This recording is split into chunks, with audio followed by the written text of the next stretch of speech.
Welcome to Pratap classes. दोस्तों, Pratap classes के YouTube channel पर आपका स्वागत है। आज है 20 नवंबर 2025 और 20 नवंबर 2025 के जितने भी इंडिया और वर्ल्ड के जो करंट अफेयर्स के क्वेश्चन बनते हैं, आज उनका अपने डिस्कशन करेंगे। पूरा वीडियो ध्यान से देखना और लास्ट में आपसे क्वेश्चन पूछूंगा जिनके जवाब आपको कमेंट बॉक्स में देना होगा। आज अपने पढ़ेंगे COP30 में जारी जलवायु परिवर्तन प्रदर्शन सूचकांक 2026, हॉर्नबिल फेस्टिवल 2025 के लिए कंट्री पार्टनर देश कौन सा घोषित हुआ और केंद्र सरकार द्वारा शुरू युवा AI फॉर ऑल कार्यक्रम का मुख्य उद्देश्य क्या है, इनकी आज हम चर्चा करेंगे पूरे लेटेस्ट न्यूज़ के साथ में। डेली आपको सुबह ये 7:30 पर ये करंट अफेयर्स की क्लास आपको मिलती है। और जो भी साथी bank, UPSC, SSCGD, RAS, railway, Delhi police, SI exam, first grade, EORO, कोई भी एग्जाम हो, सभी के लिए डेली आपको पूरे फैक्ट के साथ ये करंट अफेयर्स की क्लास आपको उपलब्ध रहती है। करते हैं स्टार्ट आज की क्लास। सभी साथी एक बार करेंगे सेशन को लाइक शेयर। सभी साथियों को प्यार भरा नमस्कार, गुड मॉर्निंग। सबसे पहले हम करेंगे कल के क्वेश्चनों को रिवाइज। कल हमने पढ़ा राष्ट्रीय गोपाल रत्न पुरस्कार 2025 में देसी नस्लों को पालने वाले सर्वश्रेष्ठ डेयरी किसान के रूप में प्रथम स्थान किसे मिला? श्री अरविंद यशवंत पाटिल को। तेलंगाना सरकार ने मौलाना अबुल कलाम आज़ाद राष्ट्रीय पुरस्कार 2025 किससे प्रदान किया? मोहम्मद लतीफ़ खान को। टॉम क्रूज को किस पुरस्कार के लिए मानद ऑस्कर दिया गया? तो 16वें गवर्नेंस अवार्ड के लिए। ढाका में आयोजित 24वीं एशियन आर्चरी चैंपियनशिप में भारत ने कुल कितने पदक जीते? 10 पदक जीते। काहिरा में आयोजित शूटिंग वर्ल्ड चैंपियनशिप 2025 में भारत ने कुल कितने पदक जीते? 13। 16वें वित्त आयोग की सिफारिशें किस अवधि के लिए लागू होगी? 2026 से 31 के लिए। मोदी जी ने हाल ही में गुजरात के किस शहर में Mumbai Ahmedabad high speed rail corridor की प्रगति की समीक्षा की? सूरत में। दुबई में किस बॉलीवुड सुपरस्टार के नाम एक प्रीमियर कम सीरियल टावर बनाया जाएगा? तो वो शाहरुख खान के नाम पे। तो ये थे कल के क्वेश्चनों का रिवाइज हमने कर लिया है। कल हमने डिटेल के माध्यम से इनको पढ़ा। ये अपनी राष्ट्रीय अंतर्राष्ट्रीय करंट अफेयर्स 2026 की टेस्ट सीरीज है। इसमें यह फायदा है जो डेली क्लास आती है उसका डेली टेस्ट मिलता है, डेली PDF उपलब्ध रहती है, ठीक है। और वीकली टेस्ट आपको मिलता है, जैसे वीकली और मंथली टेस्ट और मंथली PDF आपको इसके अंदर उपलब्ध रहेगी। इसमें करंट आपको मिलेगा 31 दिसंबर 2026 तक करंट मिलेगा और साथ में 2025 का पूरा इसके अंदर उपलब्ध है। तो जरूर आप ज्वाइन करें प्रताप क्लासेस का एप्लीकेशन डाउनलोड करके, ये टेस्ट सीरीज आप जरूर ज्वाइन करें। तो करते हैं स्टार्ट आज की क्लास। 20 नवंबर 2025। जितने भी विद्यार्थी भाई लाइव जुड़ चुके हैं एक बार सेशन को कर दें लाइक शेयर। पहला प्रश्न आपके सामने, COP30 सबसे पहले आपको पता होना चाहिए COP30 के अंदर COP30 का जो आयोजन है वो कहाँ पे चल रहा है? ब्राजील के अंदर, बेमेल ब्राजील के अंदर COP30 का आयोजन चल रहा है। तो उसी के आधार पे COP30 में जारी जलवायु परिवर्तन प्रदर्शन सूचकांक CCPI 2026 के अंदर भारत कौन से स्थान पे आ चुका है? तो भारत के इसके अंदर गिरावट अब की बार आ चुकी है। तो अभी हाल ही में COP30 के अंदर जलवायु परिवर्तन प्रदर्शन सूचकांक 2026 में भारत आ चुका है 23वें स्थान पे। कौन से स्थान पे? पिछले वर्ष भारत 13वें स्थान पे था और अब भारत आ चुका है 23वें स्थान पे। देखो, COP30 द्वारा जारी जलवायु परिवर्तन प्रदर्शन सूचकांक 2026 में रैंकिंग में गिरावट आई है, जो पहले के 13वें स्थान से फिसलकर 23वें स्थान पे आ चुकी है। यानी कि 13वें स्थान से ये फिसलकर 23वें स्थान पे आ चुका है। यह जानकारी जर्मन वॉच है उनके द्वारा प्रकाशित की जाती है। यह सूचकांक जलवायु परिवर्तन प्रदर्शन सूचकांक पर आधारित है, जो पिछले साल की रैंकिंग से अलग है। यानी कि पिछले साल की रैंकिंग में थोड़ा सा ये अलग है। अब की बार 61.31 अंकों के साथ भारत पिछले वर्ष के उच्च प्रदर्शनकर्ता से इस वर्ष मध्यम प्रदर्शनकर्ता की श्रेणी में आ चुका है। यानी कि पिछले वर्ष भारत था उच्च प्रदर्शनकर्ता की श्रेणी में, लेकिन अब की बार आ चुका है मध्यम प्रदर्शनकर्ता की श्रेणी में आ चुका है। क्योंकि जाहिर सी बात है जब 23वें स्थान पे आएगा तो लगभग नीचे गिरावट आई है भारत की रैंकिंग में 61.31 अंकों के साथ। तो याद रखना जलवायु परिवर्तन प्रदर्शन सूचकांक के अंदर। और सबसे टॉप पे कोई भी देश नहीं है, सीधा स्थान आता है, चौथा स्थान आता है डेनमार्क का 80.52 अंकों के साथ, ठीक है। पहला स्थान किसी का नहीं है, सीधा चौथा स्थान आता है डेनमार्क का, पांचवा स्थान आता है मोरक्को का और छठा स्थान आता है यूनाइटेड किंगडम का। और इस सूची में सबसे नीचे स्थान है 66वां ईरान देश का। तो ये आंकड़े भी याद रखना है। चौथा स्थान डेनमार्क का है, सबसे नीचे है ईरान है और अपना भारत है वो 23वें स्थान पे आ चुका है। और कोप 30 का आयोजन है जो ब्राजील के अंदर चल रहा है और ये लगभग अभी कल 21 नवंबर तक इसका आयोजन चलेगा। किस देश को हॉर्नबिल फेस्टिवल 2025 के लिए कंट्री पार्टनर घोषित किया गया है? ये लीजिए भी, सबसे पहले आपको पता होना चाहिए कि जो हॉर्नबिल फेस्टिवल है, सीधा प्रश्न आता है एग्जाम में कि हॉर्नबिल फेस्टिवल बनाया कहाँ जाता है, तो कहाँ पे बनाया जाता है? ये अपने नागालैंड के अंदर कोहिमा फेस्टिवल है, ये कोहिमा नागालैंड में हॉर्नबिल फेस्टिवल बनता है और ये बनेगा 1 से लेकर 10 दिसंबर 2025 के बीच में, ठीक है। तो उसके लिए इसका जो कंट्री पार्टनर देश है वो कौन सा घोषित हुआ है? यूनाइटेड किंगडम, यानी कि यूके, यूनाइटेड किंगडम है वो इसका पार्टनर देश घोषित हुआ है। देखो, अब देखो पूरी डिटेल। यूनाइटेड किंगडम यूके को हॉर्नबिल फेस्टिवल 2025 के लिए कंट्री पार्टनर देश घोषित किया गया। यह उत्सव 1 से 10 दिसंबर 2025 तक किसामा कोहिमा नागालैंड में आयोजित होगा। इसके अलावा आधिकारिक ट्रेवलर पार्टनर कौन है? एयर इंडिया एक्सप्रेस को फेस्टिवल का ऑफिशियल ट्रेवलर पार्टनर नियुक्त किया गया। अब जैसे कंट्री आपसे पूछ रहे तो यूनाइटेड किंगडम आएगा, लेकिन ट्रेवलर जो पार्टनर पूछेगा वो होगा इसका उत्तर एयर इंडिया एक्सप्रेस। तो एयर इंडिया एक्सप्रेस है वो एक बोइंग 737-8 विमान पेश करेगी जो फेस्टिवल के दौरान यात्रियों की सुविधा के लिए विशेष रूप से इसका उपयोग किया जाएगा। जब ये फेस्टिवल होगा उसमें यात्रियों को क्या सुविधा इससे प्रदान की जाएगी। 1 से 10 दिसंबर के बीच में बनाया जाएगा। अंतर्राष्ट्रीय गीता महोत्सव 2025 के लिए किसे साझेदार देश और साझेदार राज्य घोषित किया गया? ये लीजिए भी, आज की क्लास में 2 महोत्सव अपने पढ़ने जा रहे हैं। हमने पढ़ लिया हॉर्नबिल फेस्टिवल और दूसरा है आज ही की क्लास में अंतर्राष्ट्रीय गीता महोत्सव। हालांकि वैसे मैंने आपको तारीख पहले इसकी करवा दी थी। इसकी तारीख है 15 नवंबर से स्टार्ट हो चुका है और ये चलेगा 5 दिसंबर तक। अब इसके राज्य हैं और देश है वो कौन कौन से हैं? तो साझेदार देश है इंग्लैंड और साझेदार राज्य है मध्य प्रदेश। उत्तर होगा इसका ऑप्शन नंबर 1, यानी कि अंतर्राष्ट्रीय गीता महोत्सव 2025 के लिए साझेदार देश है इंग्लैंड और साझेदार जो राज्य है वो है मध्य प्रदेश। अब देखो डिटेल इसके बारे में। हरियाणा के राज्यपाल असीम कुमार घोष ने कुरुक्षेत्र में सर्स एवं शिल्प मेले का उद्घाटन किया और इसी के साथ 10वें अंतर्राष्ट्रीय गीता महोत्सव 2025 की शुरुआत भी कर दी है। साथ में सर्स एवं शिल्प मेले का शुभारंभ और साथ में 10वां अंतर्राष्ट्रीय गीता महोत्सव। इसमें इंग्लैंड को साझेदार देश घोषित किया गया और मध्य प्रदेश को साझेदार राज्य घोषित किया जा चुका है। तारीख याद रखना, 15 नवंबर से 5 दिसंबर 2025 तक चलेगा और जो मुख्य कार्यक्रम है वो 24 नवंबर से 1 दिसंबर 2025 8 दिनों तक चलेगा। तारीखें वगैरह याद रखना, देश याद रखना और 10वां अंतर्राष्ट्रीय गीता महोत्सव। अनुभवी कला निर्देशक थोटा थरानी को किस प्रतिष्ठित फ्रांसीसी नागरिक पुरस्कार से सम्मानित किया गया है? ये देखो आपके सामने तस्वीर के अंदर एक अनुभवी कला निर्देशक है, इनका नाम है थोटा थरानी, ठीक है। तो इनको फ्रांसीसी नागरिक पुरस्कार से सम्मानित किया गया है। इनको मिला है Chevalier de la des Arts et des Lettres. अब देखो फ्रांस का ये सर्वोच्च नागरिक सम्मान है, फ्रांसीसी एक नागरिक पुरस्कार है जिनको इनको अवार्ड मिला है। तो अभी इसी प्रकार का ऐसा नाम है सेवेलियर डे ला आड्रे डेस आर्टस एट डेस लेटर्स, ये इसका नाम है अभी पुरस्कार का।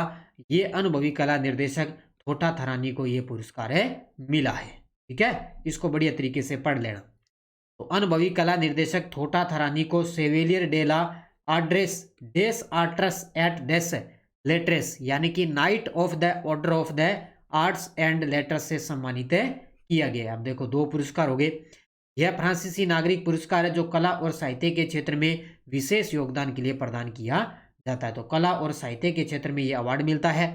यह सम्मान नवंबर 2025 में चेन्नई स्थित अलायंस फ्रांसिस में प्रदान किया गया इनको, और यह सम्मान भारत में फ्रांसीसी राजदूत द्वारा ये अवार्ड इनको दिया जा चुका है। यानी कि फ्रांसीसी जो राजदूत है अपने भारत में, उनके द्वारा इनको ये अवार्ड दिया गया है।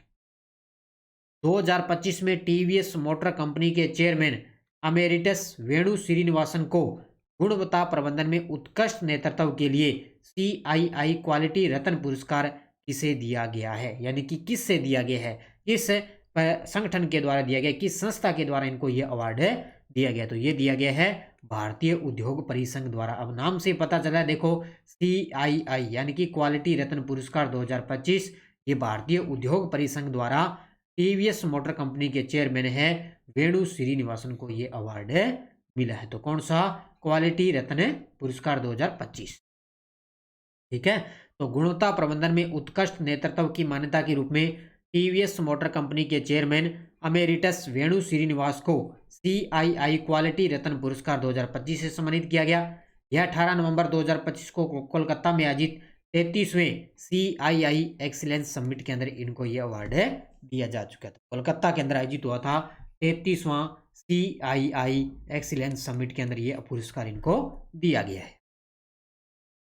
केंद्र सरकार द्वारा शुरू युवा AI फॉर ऑल कार्यक्रम का मुख्य उद्देश्य क्या है?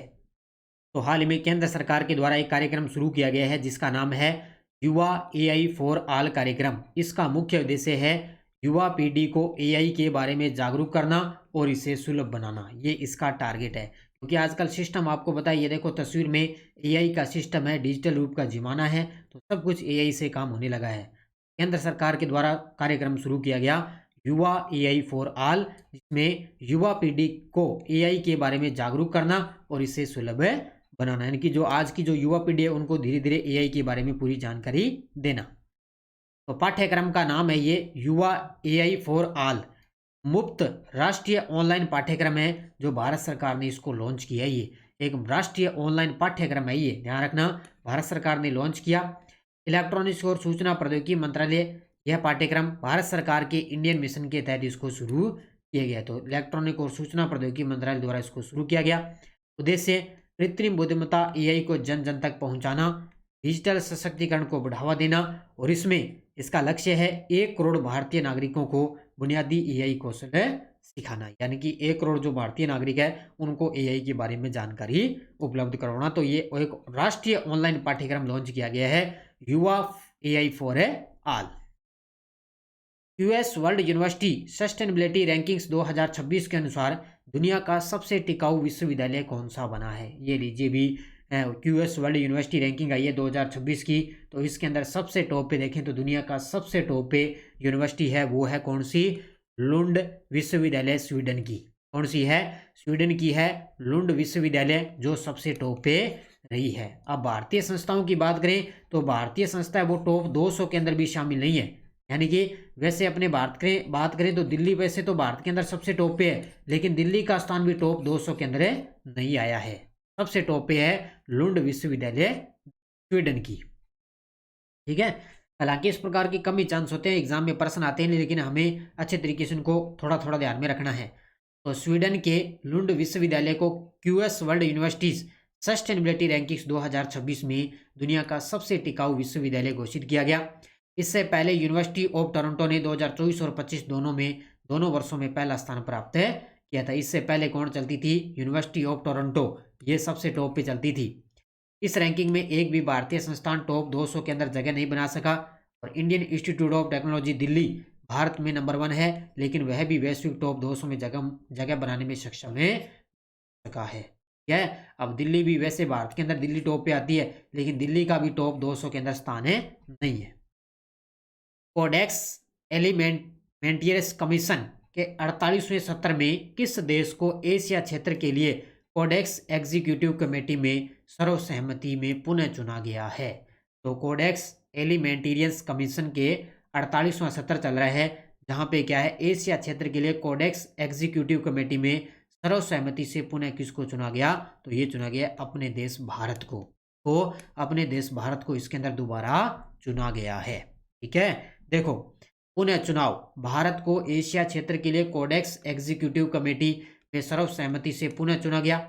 इस पुनर्निर्वाचन से भारत की भूमिका 2027 तक वैश्विक खाद्य मानक निर्धारण प्रक्रिया में और भी मजबूत हो जाएगी। यानी कि इस दोबारा भारत को चुना गया, इसमें क्या होगा, जो 2027 तक जो वैश्विक खाद्य मानक निर्धारण है उसके अंदर भारत की जो प्रक्रिया और भी मजबूत हो जाएगी। इसमें भारतीय प्रतिनिधिमंडल का नेतृत्व श्री राजित पुनहानी ने किया है। ठीक है, भारत की तरफ से जो नेतृत्व है वो श्री राजित पुनहानी ने किया है। अब इनको बढ़िया तरीके से पढ़ते जाना। अब हो सकता है एग्जाम में कौन सा भी क्वेश्चन आपको देखने को मिल सकता है। अब आजकल करंट इस प्रकार का आने लगा है, जो हमें नहीं लगेगा ना भी ये प्रश्न नहीं आएगा, वो ही टपकेगा एग्जाम में। भारत ने पहली बार अमेरिका से तरलीकृत पेट्रोलियम गैस LPG आयात करने के लिए किस वर्ष से लागू होने वाला एक संचित ऊर्जा समझौता किया है? ये भी गजब का प्रश्न है। ये देखो आपके सामने, यानी कि भारत है वो अमेरिका से पहली बार एलपीजी गैस यानी कि पेट्रोलियम गैस आयात करने के लिए किस वर्ष के लागू होने वाला एक संचित ऊर्जा समझौता किया है? 2026 से। कब स्टार्ट करेंगे? अब भारत है वो अमेरिका से एलपीजी गैस खरीदेगा, तो ये कब से स्टार्ट करेगा? 2026 से। ठीक है, तो भारत ने पहली बार अमेरिका से तरलीकृत पेट्रोलियम गैस आयात करने के लिए एक संचित ऊर्जा समझौता किया है। यह अनुबंध 2026 से लागू होगा और भारत हर वर्ष 2.2 मिलियन टन एलपीजी खरीदेगा। किससे? अमेरिका से। कुल एलपीजी आयात का प्रतिशत, यह मात्रा भारत के कुल वार्षिक एलपीजी आयात का लगभग 10% हिस्सा रहेगी, यानी कि जो टोटल होगा उसका 10% हिस्सा है वो भारत है अमेरिका से लेगा। तो टोटल है वो 2.2 मिलियन टन एलपीजी है वो अमेरिका से भारत है खरीदेगा। अब ये आपके लिए इकोनॉमी का क्वेश्चन बनता है, तो इसके लिए आपको बढ़िया तरीके से इसको पढ़ना है। ठीक है, और वर्तमान में आपको पता है अमेरिका के जो 47वें उप राष्ट्रपति है वो कौन है? Donald Trump. अब देखो आपके सामने वन लाइनर करंट। पहला है, ऑस्ट्रेलियाई फॉर्मूला 1 सनसनी ऑस्कर पियास्त्री को मौजूदा F1 सीजन में ऑस्ट्रेलियाई खेलों के सर्वोच्च सम्मान डॉन पुरस्कार 2025 से सम्मानित किया गया। वन लाइनर में आपको सीधे सीधे करवाता हूं, बस आपको वन लाइनर अच्छे तरीके से पढ़ना है। दूसरा है, केंद्रीय कृषि और किसान कल्याण मंत्री शिवराज सिंह चौहान ने मुंबई के अंदर एशियाई बीज कांग्रेस 2025 का उद्घाटन किया है। तो याद रखना, अपने जो कृषि मंत्री है शिवराज सिंह चौहान, इन्होंने मुंबई के अंदर एशियाई बीज कांग्रेस 2025 का उद्घाटन किया। तीसरा है, गोवा पुलिस भारत में 100% साइबर धोखाधड़ी कॉल प्रतिक्रिया दर हासिल करने वाला पहला राज्य पुलिस बल बन चुका है। यानी कि गोवा पुलिस है वो भारत के अंदर 100% साइबर जो धोखाधड़ी कॉल हो रही है उसके प्रतिक्रिया ये दर हासिल करने वाला भारत का पहला राज्य पुलिस बल बन चुकी है। कौन सी? गोवा की पुलिस। ठीक है, और चौथा है, पैरासोशल को कैम्ब्रिज डिक्शनरी का वर्ष 2025 का शब्द घोषित किया जा चुका है। जो पैरासोशल है उसको कैम्ब्रिज डिक्शनरी ने वर्ष 2025 का शब्द घोषित किया। तो ये चारों के चारों अच्छे तरीके से पढ़ लेना वन लाइनर। और ये टेलीग्राम ग्रुप है, कोई सूचना, कोई लिंक, कोई नोटिफिकेशन सब आपको टेलीग्राम पे सूचना मिल जाती है। अच्छे तरीके से टेलीग्राम ज्वाइन करो। करंट का कोई भी प्रश्न आता है, कोई न्यूज आती है तो तुरंत आपको टेलीग्राम पे सूचना मिलती है। पिछले वीडियो का क्वेश्चन क्या था? Confederation of Indian industry partnership summit 2025 के 30वें संस्करण का उद्घाटन किस शहर में किया गया? तो ये किया गया विशाखापट्टनम में। और ये किया था अपने जो वर्तमान में उपराष्ट्रपति है कौन है? सीपी राधाकृष्णन, उन्होंने इसका उद्घाटन किया है। तो बहुत सारे विद्यार्थियों ने बड़े गजब के जवाब दिए, सभी को बहुत बहुत शुभकामनाएं। मैं सभी के कमेंट देखता हूँ। और ये फर्स्ट ग्रेड के लिए क्लास, इसके अलावा URO RAS, ठीक है, और इसके अलावा और भी चीज़ें मैं आपको बता देता हूँ, जैसे रेलवे ग्रुप डी का कोई भी एग्जाम हो सभी के लिए ये डेली इंडिया और वर्ल्ड का करंट आपको उपलब्ध रहेगा और यहाँ पे डेली क्लास आपको कंटिन्यू मिलती रहेगी। अब देखो क्वेश्चन फॉर यू, भारत का 56वां अंतर्राष्ट्रीय फिल्म महोत्सव कहाँ आयोजित किया जा रहा है? मुंबई, गोवा, दिल्ली, पुणे? इसका जवाब आपको कमेंट बॉक्स में देना है। तो ये थी आज की अपनी क्लास। सभी साथी करेंगे वीडियो को जाते जाते लाइक शेयर। ये अपनी CAT की, कोई भी साथी CAT की तैयारी कर रहा है तो अलग अलग से करंट की टेस्ट सीरीज लॉन्च हो चुकी है। 12वीं के लिए भी है और ग्रेजुएशन लेवल दोनों के लिए करंट की टेस्ट सीरीज है। अंतर्राष्ट्रीय, राष्ट्रीय, राजस्थान तीनों का करंट उपलब्ध रहेगा। राजस्थान का जो करंट है वो आपको नानक क्लासेस वाला ही यहाँ पे उपलब्ध रहेगा। ठीक है, जरूर आप ज्वाइन करें। स्कूल व्याख्याता की करंट की टेस्ट सीरीज चल रही है, राष्ट्रीय, अंतर्राष्ट्रीय, राजस्थान तीनों का करंट, और इसमें जो अलग से आगे क्लासें आएगी उनका भी अलग से आपको टेस्ट उपलब्ध रहेगा। ठीक है, और ये SI की करंट की टेस्ट सीरीज है, दिल्ली पुलिस की चल रही है, RPSC first grade second grade के पुराने पेपर भी अपलोड हैं, वो भी आप लेकर इनका अच्छे तरीके से अभ्यास कर सकते हो। ये आज की अपनी क्लास। सभी साथी करेंगे वीडियो को जाते जाते लाइक शेयर। बस आप कंटिन्यू क्लास देखो अच्छे तरीके से। मेरा यही टारगेट है भी आपका ज़्यादा समय ज़ाया न हो और अच्छे तरीके से आपका जो कंटेंट है वो आपको मैं बढ़िया तरीके से उपलब्ध करवाता रहूँ, और इससे आपको एग्जाम में क्वेश्चन भी देखने को मिलेगा। ठीक है, तो जाते जाते करते हैं वीडियो को लाइक शेयर। धन्यवाद। जय हिंद, जय भारत, जय राजस्थान।